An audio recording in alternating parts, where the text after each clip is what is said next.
아멘. 귀한 연주 감사드립니다. 우리 말씀을 위하여 함께 기도하시겠습니다. 살아계신 아버지 하나님, 참으로 감사합니다. 이 시간 우리가 온 마음 다해 하나님 앞에 엎드려 주의 말씀을 듣사오니 성령 하나님께서 친히 말씀하여 주시고 부족한 종의 입술을 통하여 하나님의 말씀만 선포되게 하여 주옵소서. 성령 하나님 임재하여 주시오. 우리 모든 성도님들의 심령을 붙잡아 주옵소서. 감사드리옵고 구주 예수님의 이름으로 기도드리옵나이다. 아멘. 할렐루야. 오늘도 우리가 온 마음 다해 하나님을 예배하는 귀한 시간에 하나님만을 앙망하는 저와 여러분 되시기를 주의 이름으로 간절히 축원합니다. 우리 모든 성도님들 함께 예배드리는 우리 가족분들과 함께 우리 사랑의 미소로 서로 한번 인사하시고 사랑합니다, 축복합니다, 감사합니다 라고 한번 말씀하시면 좋겠습니다. 저희가 이제 10월 달이 되었는데요, 10월 한 달 동안은 저희가 교회에 관한 말씀을 함께 살펴보고자 합니다. 우리가 교회 생활을 하고 있는데요, 이 교회가 어떻게 세워졌고 또 이 교회에서 하나님께서 원하시는 것이 무엇인지를 아는 것은 참으로 중요합니다. 그래서 한 달 동안 제가 교회에 관한 말씀을 나눌 텐데요, 우리 성도님들께서도 교회와 관련된 책을 한번 보셔도 좋겠고요, 또는 제가 수요일 날 우리 기본 교리 강좌 시간에 교회에 관해서 함께 말씀을 나눈 것이 있습니다. 그 부분을 또 다시 한번 들어보시는 것도 권합니다. 그렇게 우리가 10월 한 달 동안은 교회에 관해서 하나님의 말씀을 듣는 시간을 갖겠습니다. 여러분, 저희 교회가 헬라어로 말하면 이제 여러분께서도 많이 들어보셨겠지만 에클레시아라고 그렇게 이야기합니다. 어디로부터 부름을 받은 사람들이다, 부름을 받은 모임이다, 이런 뜻인데요. 근데 이 에클레시아라는 단어는 사복음서에서는 단 2번만 나오고요, 그리고 사도행전 이후부터 신약 성경에는 약 한 115번 정도가 나옵니다. 근데 이 에클레시아라는 단어가 구약 성경에서는 그 모임을 뜻하는 카할이라는 단어를 에클레시아로 이제 번역을 하고 있습니다. 이 카할이라는 이 단어가 어떤 경우에 사용되냐면요, 우선 번역이 뜻이 모임 혹은 총회 이런 뜻으로 번역이 되는데, 신명기 23장에 보게 되면은 여호와의 총회다 이렇게 불리고 있습니다. 즉 하나님의 이름 아래에 불리는, 하나님의 이름으로 불리는 이들의 모임이다라는 거지요. 어떤 이들을 여호와의 총회로 부르냐면, 첫 번째로는 하나님께서 아브라함과 이삭과 야곱에게 약속의 말씀을 주시기를 내가 너의 자손을 하늘의 별처럼 바다의 모래처럼 많게 하겠다 하셨고, 그 약속의 말씀을 이루시면서 아브라함의 후손을 이스라엘 민족이라는 그런 거대한 민족으로 만드셨습니다. 그 이스라엘 민족이 그 카할입니다.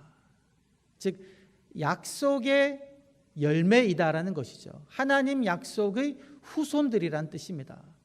두 번째는 어떤 경우에 사용되냐면, 그 이스라엘 백성 애굽에서 종노릇 하는데 거기에서 하나님께서 놀라운 기적을 베푸셔서 그곳에서 구원해 내시지 않습니까? 그 하나님의 구원을 경험하여서 이스라엘이 애굽 땅에서 나온 그 무리들을 또 카할이라고 부릅니다. 그러니까 그 여호와의 총회에 들어가는 무리들은 하나님의 구원을 경험한 사람들입니다. 세 번째는 어떤 경우이냐면요, 이 이스라엘 민족이 시내산 앞에 도착해서는 그곳에서 하나님의 임재를 경험하고 하나님과 약속을 맺습니다. 하나님과 약속을 맺으며 우리가 하나님의 말씀대로 살겠습니다 라고 약속하면서 하나님은, 여호와는 이스라엘의 하나님이 되고 이스라엘은 하나님의 백성이 되죠. 즉 하나님과 약속을 맺은 언약 공동체가 또 카할이라고 불립니다. 근데 마지막으로 어떤 무리들을 이 카할이라고 불리냐면요, 광야에서 하나님의 인도하심을 받으며 그리고 하나님께서 약속해 주신 그 약속의 땅 앞에 도달한 무리들, 그들을 또한 카할이라고 부릅니다. 그러니까 하나님의 인도하심을 받으며 하나님의 약속을 받아 누리는 무리들을 카할이라고 부른다라는 것이죠. 이 카할이 신약 성경에서 에클레시아, 즉 교회로 번역됩니다. 그렇게 보았을 때 여러분, 교회는, 이 교회 공동체는 어떤 무리들을 교회 공동체에 속한다라고 말할 수 있겠습니까? 하나님에 의해서 선택받고 예수 그리스도에 의해서 죄로부터 구원함을 받으며 성령 하나님을 따라서 삶 속에서 하나님의 자녀로 살아가면서 하나님께서 주신 축복의 열매를 받아 누리는 이들, 그들이 바로 이 교회 공동체에 속한다라는 것입니다. 그래서 오늘 이 시간 예배드리는 여러분 한 분 한 분들이 스스로 생각하기를, 나는 하나님께 선택을 받았고 예수 그리스도에서 죄로부터 구원함을 받았으며 성령 하나님에 의해 하나님의 자녀로 인도함을 받으며 하나님의 약속의 열매를 받아 누리고 산다라고 생각하실 때에 여러분들 한 분 한 분들이 바로 교회 공동체에 소속되어 있다라는 겁니다. 여러분이 교회 공동체가 구별되어야 하는 내용들이 있습니다. 그것을 오늘 한번 말씀을 통하여서 우리가 무엇이 교회 공동체는 아니며 이 교회 공동체는 어디에 중점을 두어야 하는지를 함께 살펴보도록 하겠습니다. 여러분 오늘 말씀을 보게 되면은 오늘 이 말씀에 이르기까지 우리 앞부분을 보게 되면 이 예수님께서 이스라엘 백성들에게 어떠한 기적을 베푸시냐면요, 보리떡 5개와 물고기 2마리로 5,000명을 먹이십니다. 그리고 떡 7개와 2마리 물고기로 이번에는 4,000명을 먹이십니다. 그 놀라운 기적을 베푸시니까 사람들이 이 예수님을 왕으로 삼기 위해서 몰려들었습니다.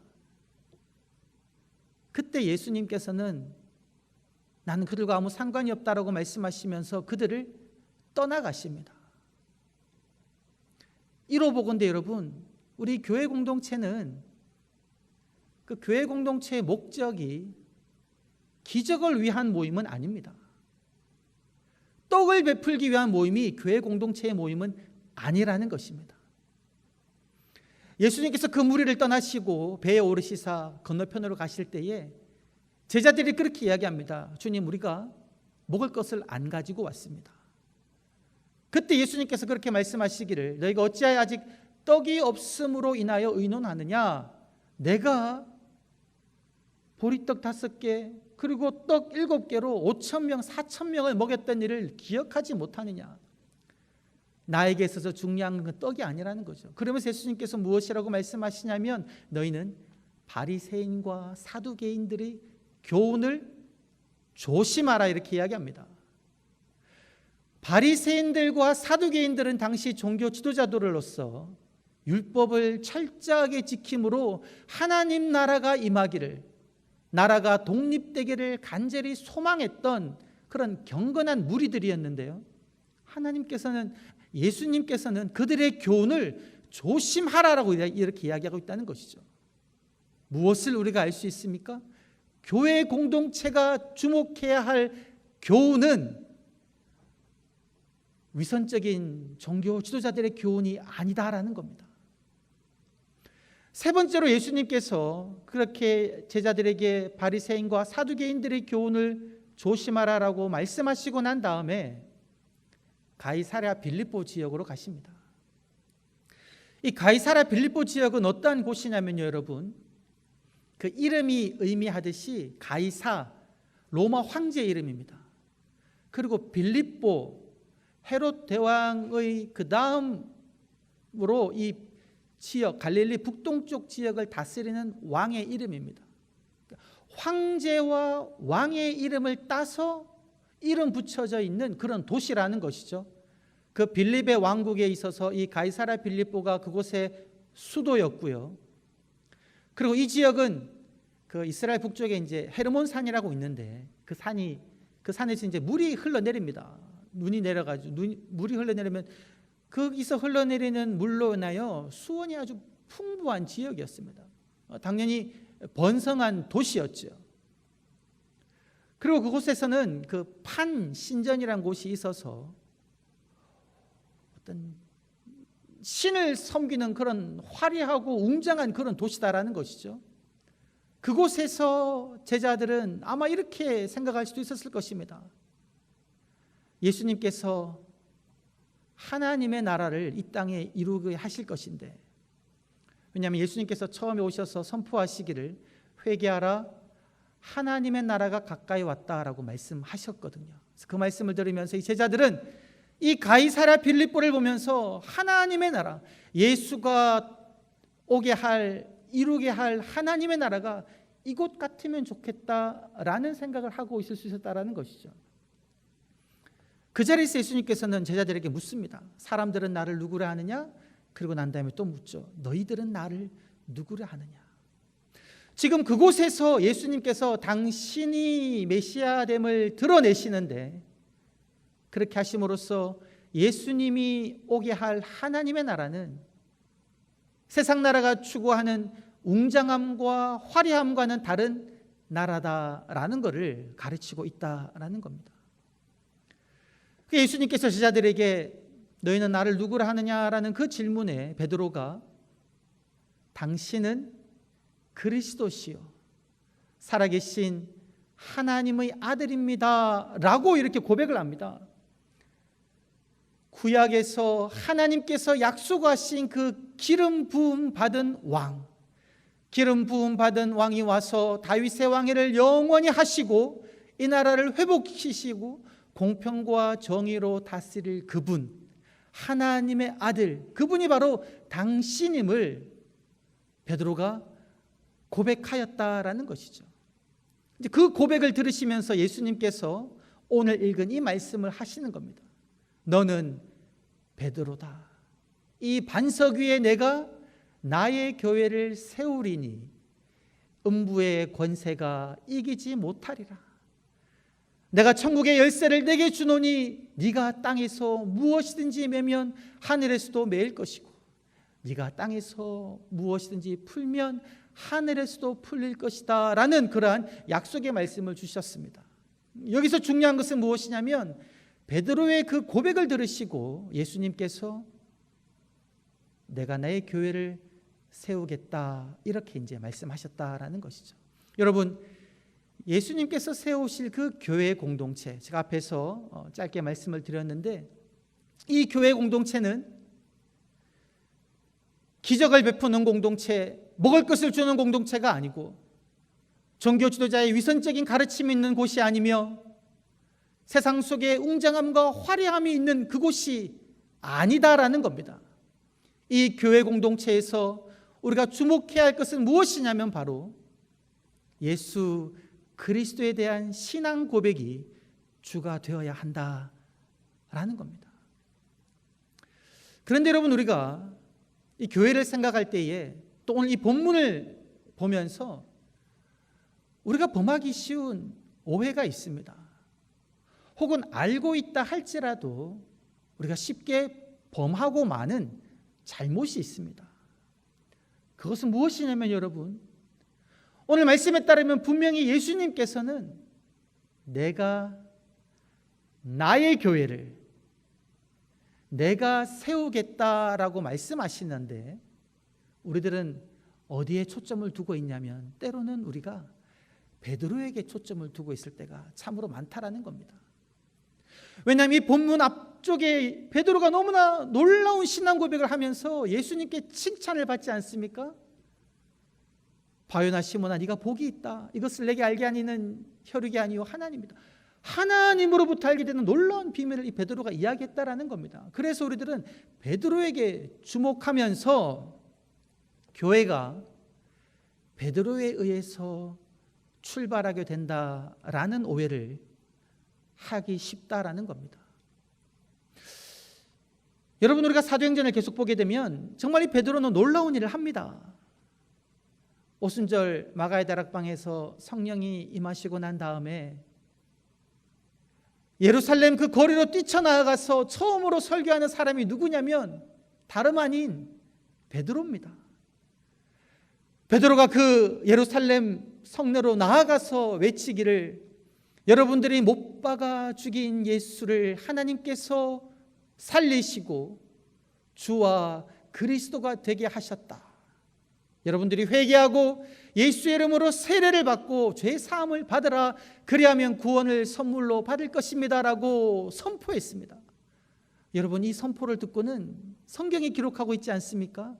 그날에 3,000명이나 되는 사람들이 주께로 돌아왔습니다. 예수 그리스도를 구주로 받아들인다는 것이죠.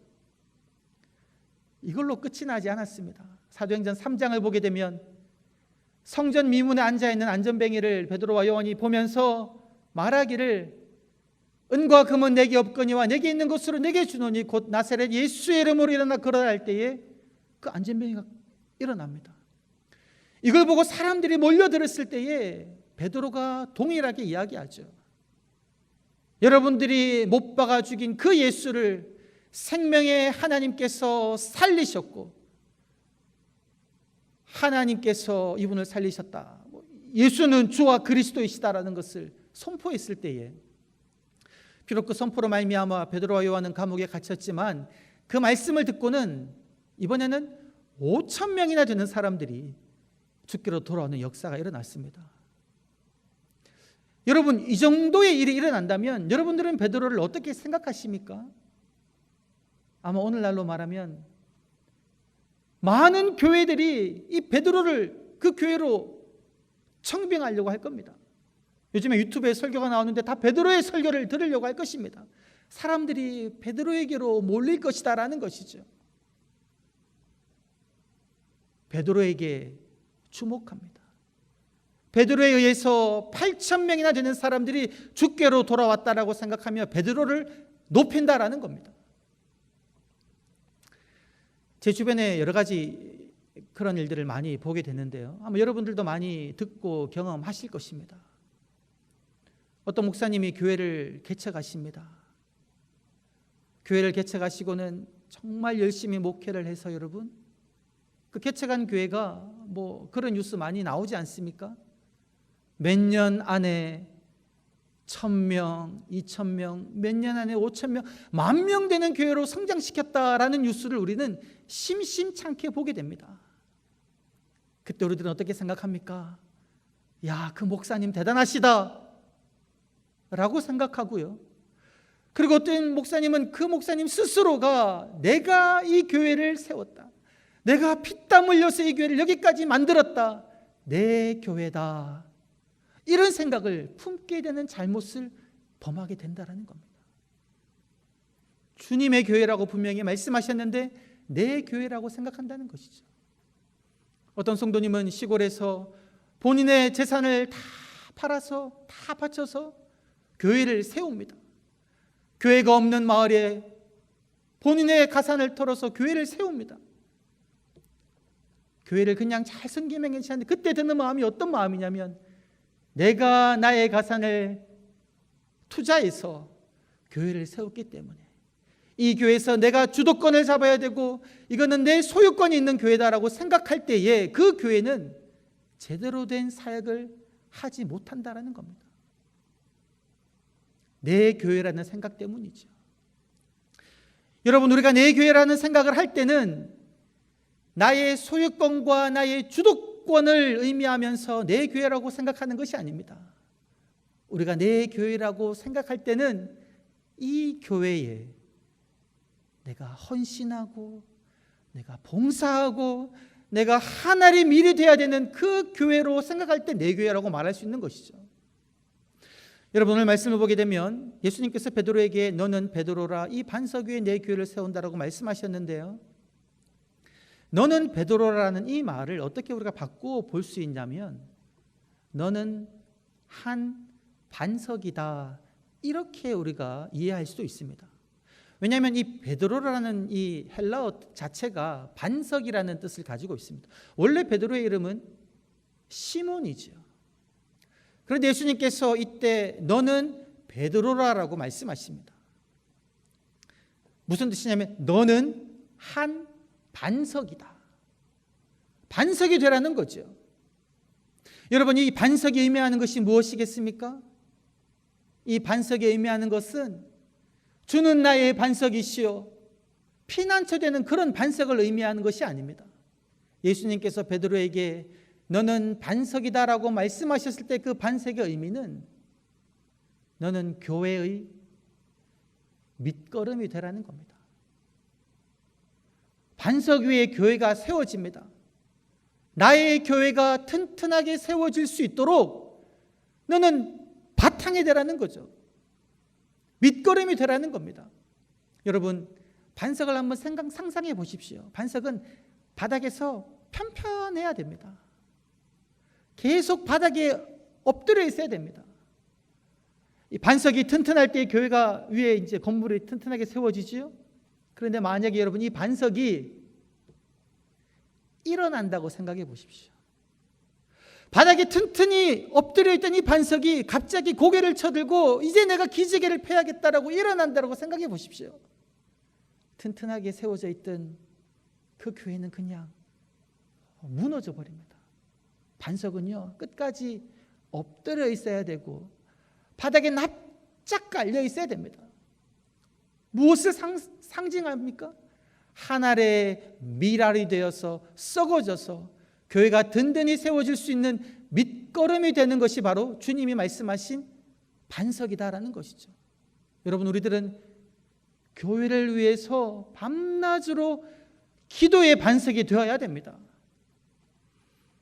내가 하루 종일 새벽 밤에 교회를 위해서 기도하는 것 누가 알아주지 않아도 그냥 내가 이 교회의 반석이 되려는 그 마음으로 주님의 몸된 교회를 생각하며 눈물의 기도를 드려야 된다는 것이죠. 우리 모든 성도님들은 봉사의 반석이 되어야 됩니다. 교회 곳곳을 청소하며 필요한 곳에서 헌신하며 사람들이 알아주지 않더라도 그냥 내가 밑거름이 되어서 교회를 위하여 섬겨야 된다는 것이죠. 내게 있는 모든 것으로 교회를 세우기 위해 힘쓰고 난 다음에 누가 알아주지 않더라도 그냥 그것으로 만족하는 삶, 그것이 바로 주님이 말씀하신 베드로야 너는 반석이다, 이것을 실행하는 자의 삶이다라는 겁니다. 여러분, 마지막으로 우리가 어디에 주목해야 되겠습니까?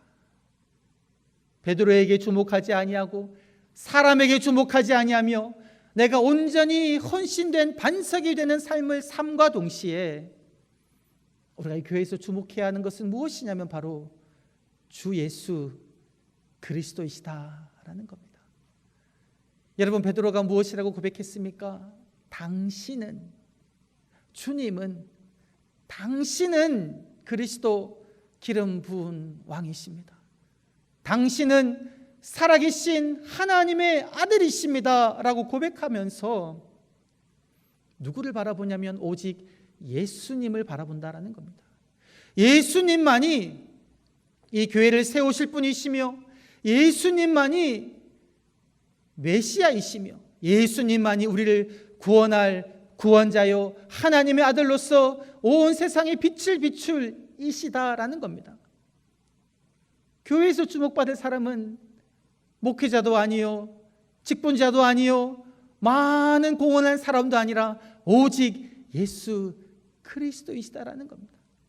우리가 예배 드릴 때 찬양 드릴 때에 오직 예수님만 바라보며 예수님만 높일 때에 이 교회가 든든히 서가는 교회가 된다라는 겁니다. 사랑하는 성도 여러분, 예수님에게만 주목하시는 저와 여러분 되시기를 간절히 축원합니다. 사람을 바라보지 아니하며 주님만을 바라보시기를 간절히 축원합니다.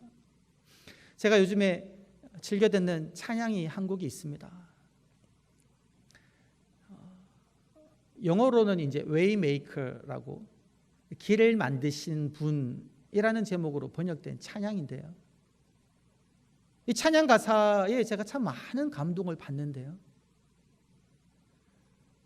그 이 찬양 가사가 어떠한 가사로 되어 있냐면 그렇게 되어 있습니다. 처음에 어떻게 시작되냐면 주 여기 운행하시네. 당신이 여기 계십니다. 하나님이 이 교회 가운데 계십니다. 당신이 여기 계십니다. 여기 계시는 당신께서 우리 가운데 운행하십니다. 그리고 우리 가운데 당신이 역사하십니다. 당신이 우리의 마음을 만져주십니다. 당신이 우리를 치료해 주십니다. 당신이 우리를 새롭게 하십니다.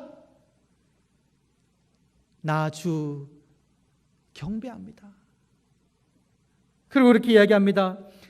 주님의 일하심을 볼 수가 없어도, 주님의 일하심을 내가 알 수가 없어도 주는 결코 멈추지 않네. 내 눈으로 주님의 일하심을 볼 수 없고 알 수 없는 그런 상황 속에서도 주님은 멈추지 아니하시고 계속 일하십니다. 그리고 고백하기를 하나님은 길을 만드시는 분이시요, 기적을 베푸시는 분이시요, 약속을 지키시는 분이시요, 어둠 가운데 빛이 되십니다. 주님은 나의 하나님이십니다. 당신이 나의 하나님이십니다. 당신이 나의 하나님이십니다. 이런 고백이요 계속 반복되는데, 언제 제가 한번 이 찬양을 우리 주일 오후 찬양 예배 시간이나 금요 시간에 우리가 함께 불렀으면 좋겠는데요, 이 찬양을 계속 듣고 부르다 보면 이 모든 가사의 초점이 어디에 있냐면 우리에게는 하나도 없습니다. 오직 하나님에게 있습니다. 오직 주님께만 있습니다. 이 교회 가운데 하나님이 계시며, 이 교회 가운데 하나님이 역사하시며, 이 교회 가운데 하나님이 운행하시며, 하나님께서 우리를 치료하시며 고치시며 새롭게 하시며 주께서 역사하십니다. 당신이 나의 하나님이십니다. 길을 만드시고 기적을 베푸시고 약속을 지키시며 어둠 가운데 빛을 비추시는 하나님, 주님이 나의 하나님이십니다. 이러한 고백만 있다는 것이죠. 이러한 고백이 우리 교회 가운데 온전히 울려 퍼지기를 간절히 축원합니다. 오늘 가사를, 이 찬양을 오늘 어떤 성도님이 우리 그 날자냐 찬양방에 올리셨는데요, 그 올린 그 보니까 이 예람 월십이라는 곳에서 편곡을 해서 올렸는데 거기에 이런 내용이 있었습니다. 어떤 내용이냐면 코로나19로 인해서 많은 것이 바뀌고 멈추었습니다. 우리는 마스크를 쓰고 사회적 거리두기를 해야 합니다. 그러면서 실제로 이제 이 영상을 보게 되면 그 찬양하는 사람들이 다 이 입에 마스크를 쓰고 나옵니다. 처음에 그걸 본 거는 마스크를 쓰고 다 찬양을 드려요. 우리는 마스크를 쓰고 사회적 거리두기를 해야 합니다.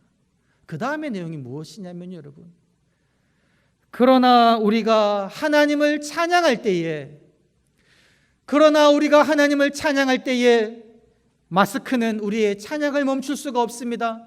사회적 거리두기는 우리를 하나님으로부터 멀리 할 수가 없습니다. 이러한 내용이 있더라고요. 너무나 큰 감동을 받았습니다. 여러분, 우리가 코로나19로 인하여서 지금 다 흩어져서 각 가정에서 예배드리지만 우리가 온전히 주님만을 바라보며 상황을 바라보지 않고 나의 구원자 주님만을 바라보며 예배하며 찬양할 때에 여러분, 우리가 쓰고 있는 이 마스크는 우리의 예배를 멈추지 못하며 우리가 시행하고 있는 이 사회적 거리는 하나님으로부터 우리를 결코 멀리 할 수 없는 줄 믿습니다. 이러한 상황 속에서도 우리는 더욱더 온전히 하나님만을 바라며 주님에게만 주목하며 하나님께 예배함으로 말미암아 온전히 주께서 세우시는 아름다운 하나님의 나라를 경험하시는 그러한 은혜를 맛보시는 저와 여러분 되시기를 주의 이름으로 간절히 축원합니다. 살아계신 아버지 하나님 감사합니다. 하나님을 찬양합니다. 주님을 높여드립니다. 나에게 주목하지 아니하며 베드로에게 주목하지 아니하며 오직 예수 그리스도만을 바라봅니다. 하나님만을 바라봅니다. 하나님만을 찬양합니다. 하나님께만 예배합니다.